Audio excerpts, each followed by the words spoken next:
വളരെ മനോഹരമായ സംസ്ഥാനതല സ്കൂൾ പ്രവേശനോത്സവത്തിന്റെ ഈ ചടങ്ങ് ഔപചാരികമായി ഉദ്ഘാടനം ചെയ്യുന്ന കേരളത്തെ ഒരു പുതുയുഗത്തിലേക്ക് നയിക്കാൻ കാലം നിയോഗിച്ചിട്ടുള്ള പ്രതിഭാധനനായ കേരളത്തിന്റെ മുഖ്യമന്ത്രി ശ്രീ VD സതീശൻ അവർകളെ, അതുപോലെ തന്നെ ഈ ചടങ്ങിൽ സംബന്ധിക്കുന്ന പ്രിയങ്കരനായ ഈ പ്രദേശത്ത് നിന്ന് നിയമസഭയിലേക്ക് തെരഞ്ഞെടുക്കപ്പെട്ടിട്ടുള്ള നമ്മുടെ ആരോഗ്യ ദേവസ്വം വകുപ്പ് മന്ത്രി പ്രിയപ്പെട്ട ശ്രീ K മുരളീധരൻ, നമ്മുടെ ബഹുമാനപ്പെട്ട തിരുവനന്തപുരം മേയർ പ്രിയപ്പെട്ട സ്നേഹിതൻ VV രാജേഷ്,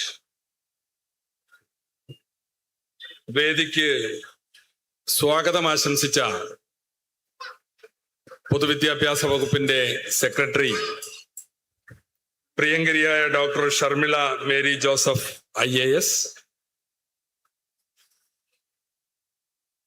അതുപോലെ തന്നെ വിദ്യാഭ്യാസ വകുപ്പിന്റെ director general of education Sri Asif K Yusuf, വേദിയിലുള്ള പ്രിയദർശിനി, അനുകുമാരി, ചെമ്പഴന്തി ഉദയൻ, അതുപോലെ തന്നെ രേഷ്മ, ജയപ്രകാശ്, സുപ്രിയ, വിവേകാനന്ദൻ, B അബുരാജ്, ശ്രീ K അൻവർ സാദത്ത്, പ്രമോദ്, ജിനീഷ് കുമാർ, ഷിബു, ശ്രീ സന്തോഷ്, ഷൈൻമോൻ, ഷാജിദ, ശ്രീമതി നവീന, ശ്രീജ ഗോപിനാഥ്, അജിത, ഗീത നായർ, നജീബ്, ബിജു, ലീന ദേവി, ശ്രീമതി ഗീത, K ലൈലാസ്, സജീവ് കുമാർ, അജിത് കുമാർ തുടങ്ങി വേദിയിൽ സന്നിഹിതരായ വിശിഷ്ട വ്യക്തിത്വങ്ങളെ, സർവോപരി ഇന്നത്തെ വിശിഷ്ടാതിഥികൾ എന്ന് പറയുന്നത് കേരളത്തിൽ പുതുതായി വിദ്യാലയ പ്രവേശനം നേടിയ 3,14,000 വിദ്യാർത്ഥിനികളാണ്. അവരുടെ പ്രതിനിധികളായി നമ്മുടെ ഈ പട്ടം ഗേൾസ് സ്കൂളിൽ പ്രവേശനം നേടിയ പ്രിയപ്പെട്ട കുരുന്നുകളായ പ്രിയപ്പെട്ട കുട്ടികളെ, വെക്കേഷന് ശേഷം സ്കൂളിലേക്ക് കടന്നു വന്ന മറ്റ് ക്ലാസ്സുകളിൽ പഠിക്കുന്ന വിദ്യാർത്ഥിനികളെ, ഈ സ്കൂളിലെ അധ്യാപകരെ, അധ്യാപികമാരെ, രക്ഷകർത്താക്കളെ, മറ്റ് വിദ്യാഭ്യാസ പ്രവർത്തകരെ, വിദ്യാഭ്യാസ വകുപ്പിലെ ജീവനക്കാരെ, സഹോദരന്മാരെ, എല്ലാവർക്കും എൻ്റെ ഹൃദ്യമായ സ്നേഹാഭിവാദ്യങ്ങൾ നേരുകയാണ്. നമ്മളൊരു പുതിയ അധ്യയന വർഷത്തിന് ഇന്ന് തുടക്കം കുറിക്കുകയാണ്. കഴിഞ്ഞ കാലങ്ങളിലെ പോലെ തന്നെ വളരെയേറെ ഉത്സവഛായ പകർന്ന അന്തരീക്ഷത്തിലാണ് കേരളത്തിലെ സ്കൂളുകളിൽ ഈ ദിനം ആചരിക്കുന്നത്.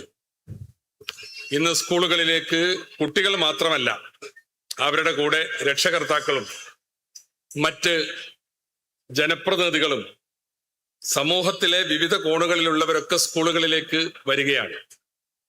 തങ്ങളുടെ പ്രിയപ്പെട്ട കുട്ടികളെ ഉത്സവഛായ പകർന്ന അന്തരീക്ഷത്തിൽ സ്വാഗതം ചെയ്യാനും ഒരു പുതിയ അധ്യയന വർഷത്തിൽ അവർക്ക് പിന്തുണയും സഹായവും അഭിവാദ്യങ്ങളും അർപ്പിക്കാനാണ് സമൂഹം സ്കൂളുകളിലേക്ക് ഇന്ന് കടന്നു വരുന്നത്. അധ്യയന വർഷത്തിന്റെ ആരംഭം വളരെ ആഹ്ലാദത്തോടു കൂടി തന്നെ നിർവഹിക്കപ്പെടണമെന്ന്, എല്ലാം പൂർത്തീകരിച്ച് നടത്തണമെന്ന് പുതിയ സർക്കാരിനും ഏറെ ആഗ്രഹമുണ്ടായി. ഇന്നേ ദിവസത്തേക്ക് ശ്രീ വി.ഡി. സതീശന്റെ നേതൃത്വത്തിലുള്ള ഗവൺമെന്റ് അധികാരത്തിൽ വന്നിട്ട് 2 ആഴ്ചയാണ് പൂർത്തിയാവുന്നത്. ഈ വകുപ്പിന്റെ ചുമതല ഏറ്റെടുത്തിട്ടും അതേ കാലയളവ് തന്നെയാണ്. പക്ഷേ ഓരോ ദിവസവും വിദ്യാഭ്യാസ വകുപ്പിലെ ഈ പറഞ്ഞ നേതൃത്വത്തിന്റെ ഒക്കെ പിന്തുണയോടുകൂടി ഞങ്ങൾ ഒരുമിച്ച് വലിയ പരിശ്രമങ്ങൾ നടത്തി എല്ലാ സ്കൂളുകളിലും സമയത്തിന് പാഠപുസ്തകങ്ങൾ എത്തിക്കാൻ സാധിച്ചു. യൂണിഫോം വിതരണം കാര്യക്ഷമമായി ഏറെക്കുറെ പൂർത്തീകരിച്ചു. സ്കൂളുകളിലൊക്കെ ഇന്ന് നല്ല സൗഹൃദപൂർണമായ അന്തരീക്ഷത്തിൽ നമ്മുടെ കുട്ടികളെ ബഹുമാനിച്ചുകൊണ്ട് ഇത്തരത്തിലുള്ള ചടങ്ങുകൾ സംഘടിപ്പിക്കാൻ സാധിച്ചു. അങ്ങനെ ഒരു പുതിയ അധ്യയന വർഷത്തിന് തുടക്കം കുറിക്കുകയാണ്. ഒരു പുതുയുഗ വിദ്യാലയം എന്നുള്ളതാണ് സർക്കാരിന്റെ ഒരു കാഴ്ചപ്പാട്. വിദ്യാഭ്യാസം നമുക്കറിയാം, വിദ്യാഭ്യാസ രംഗത്ത് അനുദിനം മാറ്റങ്ങൾ ഉണ്ടായിക്കൊണ്ടിരിക്കുന്നു. പ്രത്യേകിച്ച് ഈ കാലഘട്ടം ശാസ്ത്ര സാങ്കേതിക പുരോഗതി അനുദിനം ഉണ്ടായിക്കൊണ്ടിരിക്കുമ്പോൾ അതിന്റെ മാറ്റങ്ങൾ ഏറ്റവും കൂടുതൽ പ്രതിഫലിക്കുന്നത് വിദ്യാഭ്യാസ മണ്ഡലത്തിലാണ്. അപ്പൊ അതിനനുസരിച്ച് നമ്മുടെ വിദ്യാഭ്യാസ രംഗം നമ്മൾ സജ്ജീകരിക്കേണ്ടതുണ്ട്. ഔട്ട്ഡേറ്റഡ് ആയ കാര്യങ്ങളല്ല നമ്മുടെ കുട്ടികളെ പഠിപ്പിക്കേണ്ടത്. നിലവിലുള്ള ഏറ്റവും മോഡേൺ ആയിട്ടുള്ള, ഏറ്റവും ആധുനികമായിട്ടുള്ള, ഏറ്റവും അപ്ഡേറ്റഡ് ആയിട്ടുള്ള സംഗതികളാണ് നമ്മുടെ മക്കളെ നമ്മൾ പഠിപ്പിക്കേണ്ടത്. ഇന്നത്തെ നമ്മുടെ കുട്ടികൾ മത്സരിക്കുന്നത് കേവലം നമ്മുടെ നാട്ടിലെ കുട്ടികളുമായി മാത്രമല്ല. ഇന്ന് ലോകം ഒരു ഗ്ലോബൽ വില്ലേജാണ്. ഇനി നാളെ ഭാവിയിൽ ഒരു ജോലിക്കോ ഉപരിപഠനത്തിനോ നമ്മുടെ കുട്ടികൾ മത്സരിക്കേണ്ടി വരുന്നത് ലോകത്തുള്ള കുട്ടികളോടാണ്. ഒരു ഇന്റർനാഷണൽ കമ്മ്യൂണിറ്റിയാണ്. പല അവസരങ്ങളിലും അങ്ങനെയാണ്. അപ്പൊ അതുകൊണ്ട് തന്നെ നമ്മുടെ വിദ്യാഭ്യാസ മണ്ഡലം, വിദ്യാഭ്യാസ രംഗം വളരെ പ്രാപ്തമാകണം, ശാക്തീകരിക്കപ്പെടണം, പോരായ്മകൾ പരിഹരിക്കപ്പെടണം, കാലോചിതമായി പരിഷ്കരിക്കപ്പെടണം എന്നൊക്കെയാണ് ഞങ്ങളും ആഗ്രഹിക്കുന്നത്. ഏതായിരുന്നാലും അത്തരം പരിഷ്കാരങ്ങളൊക്കെ അക്കാദമിക സമൂഹവുമായി വലിയ ചർച്ചകൾക്ക് ശേഷം മാത്രമായിരിക്കും എന്നുകൂടി ഈ സന്ദർഭത്തിൽ പറയാൻ ഞാൻ ആഗ്രഹിക്കുകയാണ്. ഇവിടെ ഇന്ന് കടന്നു വന്ന നമ്മുടെ കുട്ടികൾ അവരൊക്കെ വലിയ ആവേശത്തിലാണ്. ഞാനിപ്പോ നേരത്തെ വന്ന് ഇന്ന് പ്രവേശനം നേടിയ, ആദ്യമായി സ്കൂളിൽ പ്രവേശിക്കുന്ന കുട്ടികളെയൊക്കെ കണ്ടു. വളരെ 1-2 കുട്ടികൾക്ക് മാത്രമേ അമ്മയെ വിട്ടു നിന്നതിന്റെ ഒരു പ്രയാസം കാണാൻ സാധിച്ചുള്ളൂ. ബാക്കി മക്കളൊക്കെ ഭയങ്കര ഹാപ്പിയാണ്. നിങ്ങൾ ഹാപ്പിയല്ലേ? ഹാപ്പിയല്ലേ? ഹാപ്പിയാണ്. അതെ. അപ്പോ ഇതൊക്കെ വിദ്യാഭ്യാസ രംഗത്തും വിദ്യാർത്ഥികൾക്കിടയിലും ഉണ്ടായ ഒരു മാറ്റമാണ്. നമ്മളൊക്കെ കുട്ടികളായിരുന്ന കാലത്ത് ക്ലാസ് റൂമിൽ കൊണ്ടുപോയാക്കും, രക്ഷിതാവിന്റെ കൂടെ തന്നെ കരഞ്ഞുകൊണ്ട് കുട്ടി തിരിച്ചോടും, വല്ലാത്ത ബഹളവും കരച്ചിലും ഒക്കെ ആയിരുന്നു. വർഷങ്ങളായി അതിനൊക്കെ പടിപടിയായി മാറ്റം വന്നു. ഇന്ന് നമ്മുടെ മക്കൾ വളരെയേറെ പ്രാപ്തിയുള്ളവരാണ്. ചെറിയ കുട്ടികൾ പോലും സ്വന്തം വന്ന് പരിചയപ്പെടാനും, ഇവിടെ ബഹുമാനപ്പെട്ട മുഖ്യമന്ത്രി ഇരിക്കുമ്പോൾ കുട്ടികൾ വന്ന് ഞങ്ങൾ ഒരു സെൽഫി എടുത്തോട്ടെ എന്ന് പറഞ്ഞ് അദ്ദേഹം അതിന് വളരെ സന്തോഷത്തോടു കൂടി അനുവാദവും കൊടുക്കുന്നു. എല്ലാവരും കുട്ടികൾ സെൽഫി എടുത്ത് താങ്ക്സ് പറഞ്ഞ് കടന്നു പോകുന്നു. ചെറിയ മക്കളാണ്. അപ്പൊ അതൊക്കെ നമ്മുടെ കുട്ടികളിൽ വന്ന, അവരുടെ വ്യക്തിത്വത്തിൽ വന്ന ഒരു മാറ്റമാണ്. നല്ല നിർഭയത്വത്തോടുകൂടി, സഭാകമ്പമില്ലാതെ ഇപ്പോഴേ അവർക്ക് പ്രവർത്തിക്കാൻ സാധിക്കുന്നു. അവരെയാണ് നമ്മൾ കൂടുതൽ കൂടുതൽ ശാക്തീകരിച്ച് മുന്നോട്ട് കൊണ്ടുവരേണ്ടത്.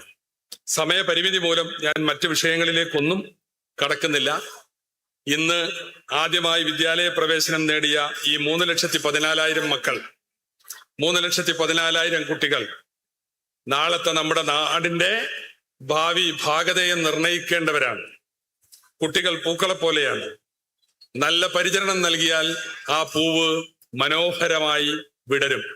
അപ്പൊ ഈ പൂക്കളെ, ഈ കുട്ടികളെ, ഇത് ഞങ്ങൾ ഇവിടെ ഇപ്പൊ പങ്കെടുത്ത ഈ കുട്ടികൾക്ക് മാത്രമല്ല, ഇത് ദൃശ്യങ്ങളിലൂടെ കാണുന്ന കേരളത്തിലെ ലക്ഷക്കണക്കിന് കുട്ടികളെ നമ്മൾ പൂക്കളായി കണ്ട് പരിപാലിച്ച് നല്ല രീതിയിൽ വിടർന്ന് മണം പരത്തി സുഗന്ധം പരത്തി പരിലസിക്കാൻ നമ്മൾ അവസരമുണ്ടാക്കി കൊടുക്കണം. വിദ്യാഭ്യാസ രംഗത്തുള്ള നിക്ഷേപമാണ് നമ്മുടെ മുൻ പ്രസിഡന്റ് ഡോക്ടർ എസ് രാധാകൃഷ്ണൻ ഒരിക്കൽ പറഞ്ഞിട്ടുണ്ട്. വിദ്യാഭ്യാസ രംഗത്തുള്ള നിക്ഷേപമാണ് ഏറ്റവും നല്ല നിക്ഷേപം. അത് തലമുറകളിലേക്ക് കടന്നു പരന്നൊഴുകും. നമ്മളൊരു റോഡ് പണിതാൽ, ഒരു കെട്ടിടം ഉണ്ടാക്കിയാൽ, ഒരു പാലം പണിതാൽ അതിന് നിശ്ചിതമായ കാലാവധിയുണ്ട്.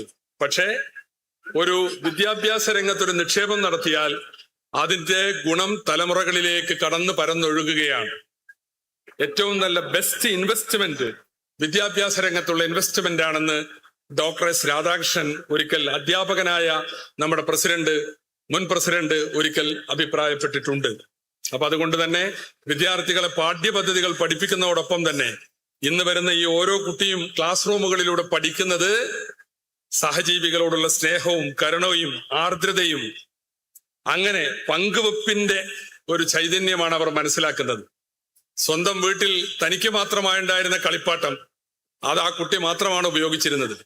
ഇന്ന് ഇവിടെ കളിക്കാനുള്ള ഉപകരണം എനിക്കൊരു സമയത്ത് അനുവദനീയമാണ്, പക്ഷെ എന്റെ കൂട്ടുകാർക്കും ഇതിൽ അവകാശമുണ്ട്, ഇത് അവർക്കും പങ്കുവെക്കണം എന്ന ബോധ്യമാണ് നമ്മൾ ഈ ക്ലാസ് റൂമുകളിൽ നിന്ന് അവർക്ക് ലഭിക്കുന്നത്.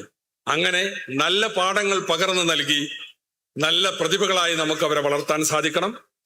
വിദ്യാഭ്യാസ രംഗത്തെ എല്ലാ ക്ലാസ്സുകളിലും നമുക്ക് നല്ല മാറ്റങ്ങൾ ഉണ്ടാക്കണം. അങ്ങനെ കേരളത്തിന്റെ പൊതുവിദ്യാഭ്യാസ മണ്ഡലം ഏറെ നവോന്മേഷത്തോടുകൂടി മുന്നേറുന്ന നാളുകളായിരിക്കണം നമുക്ക് മുമ്പിലുള്ളത്.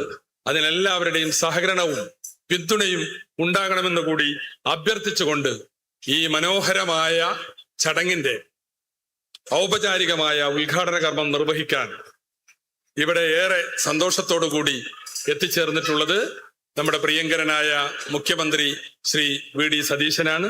അദ്ദേഹത്തെ ആ കർമ്മം നിർവഹിക്കുന്നതിന് വേണ്ടി സസന്തോഷം വിദ്യാഭ്യാസ വകുപ്പിന് വേണ്ടി ക്ഷണിച്ചുകൊണ്ട് സ്വാഗതം ചെയ്തുകൊണ്ട് ഞാൻ എന്റെ എളിയ വാക്കുകൾ ഉപസംഹരിക്കുന്നു.